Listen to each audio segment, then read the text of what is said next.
Merci beaucoup d'avoir répondu à ces 8 questions. Je vous laisse le mot de conclusion. Vous avez 1 minute pour faire un petit mot de clôture. Bon, bien, merci beaucoup de m'avoir invité. Écoutez, c'est certain que vos organismes sont essentiels dans le comté de la Prairie.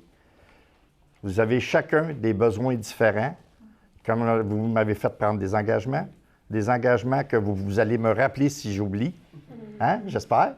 Je suis certain que ça va sonner à mon téléphone, puis je le souhaite de vous rencontrer. Qu'est-ce qu'on souhaite pour le comté de la Prairie? Est-ce qu'on veut un gouvernement qui va avoir la balance du pouvoir? Est-ce qu'on veut un gouvernement qui va sabrer l'austérité ou un gouvernement qui va avoir le plein pouvoir? Moi, je vous le dis, je m'engage dans le comté de la Prairie à aider les organismes en autant qu'on aura le plein pouvoir.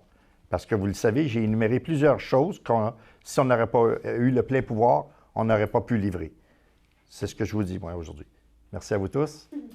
C'est tout pour nos questions. Je vous laisse le mot de la fin. Donc, vous avez 1 minute pour faire un mot de clôture avant de quitter. Bien, écoutez, je veux vous remercier encore une fois pour l'opportunité. Contrairement à mes 2 autres collègues présentement sur le terrain, c'est 2 personnes qui ont déjà siégé, soit à la Chambre des communes ou à l'Assemblée nationale. Je n'ai pas cette expérience-là. Par contre, je me permets de dire que j'ai une bonne expérience terrain, une bonne expérience de vie. Et puis, c'est quelque chose qui n'est pas négligeable en tant que mère monoparentale, en tant que femme. Et je souhaite que si la politique fédérale redevienne un peu plus humaine, parce que me semble, même moi, je trouve qu'elle est parfois déshumanisée, bien, c'est possiblement avec des gens comme moi qui décident de faire le saut et s'engager pour influencer les gens qui sont plus expérimentés ou plus hauts que moi.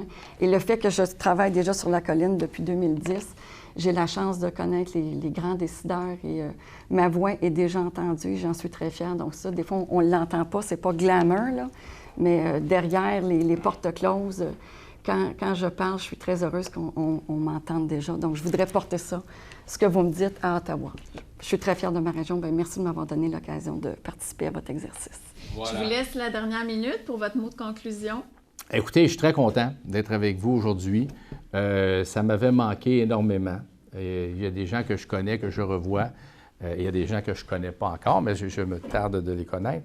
Mais j'ai un beau souvenir de ce qu'on a fait ensemble. Puis j'aimerais ça qu'on continue. Ça va dépendre de la démocratie.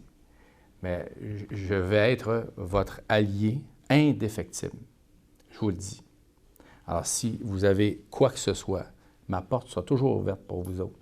Puis on va travailler ensemble. Puis on va faire en sorte que les gens qui sont dans le besoin dans notre coin, là, parce qu'on a une belle région, il y a des gens qui n'ont pas besoin de nous autres. Puis, tu sais, il y en a qui me disent « On ne vous voit jamais. » Non, mais on ne vous voit jamais. Quelqu'un m'avait dit ça. « On ne vous voit jamais. C'est drôle, les députés. » Je dis « Vous ne voyez jamais? » Bien, vous êtes bien chanceux. Parce que moi, si vous ne me voyez pas, c'est parce que vous n'avez pas de problème. Mais quand je vois des gens, là, bien, moi, je suis comme la police d'assurance. J'essaie de les aider. Mais si jamais vous avez un problème dans votre vie, parce que ça peut arriver à n'importe qui, bien, je vais être là pour vous. Ma porte va être ouverte, puis je connais bien du monde qui vont être capables de vous aider. C'est ça le truc, il faut s'aider entre nous.